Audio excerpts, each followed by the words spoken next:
Aries वालों ने तो अपनी ज़िंदगी में जो स्ट्रगल की हुई है या जो वक़्त गुज़ारा हुआ है, इसमें आप लोगों को जो आपका किए का फल नहीं मिला, अब भी आप ये सोच रहे हैं कि मैं क्या ज़िंदगी ऐसे ही गुज़ारूँगा या गुज़ारूँगी?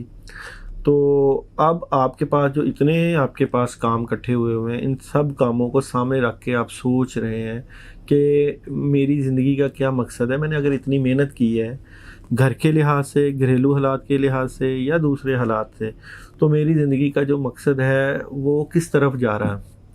आपको तन्हाई में टाइम मिलेगा, वक़्त मिलेगा, इस वक़्त में आप सोच पाएँगे कि मेरी ज़िंदगी को अब किन असूलों के ऊपर गुज़ारना है।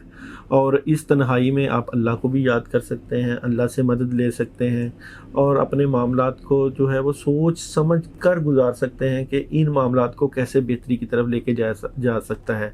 सोचेंगे, तन्हाई में सोचेंगे और इस सोच में आपके फ़ैसले हो सकते हैं। इन फ़ैसलों में अल्लाह की मदद भी आ सकती है। इसके लिए इय्याका नअबुदु व इय्याका नस्तईन की तस्बीह करें इशा के बाद, और किसी भी चीज़ का, किसी को पैसे 10, 20, 30 का जो है किसी फ़कीर को सदका कर दें। और एरीज़ वालों के लिए इस वक़्त सोचने का वक़्त है कि आप क्या सोच रहे हैं। यही सोच आपके कामों पे, आपकी ज़िंदगी पे असरअंदाज़ होगी।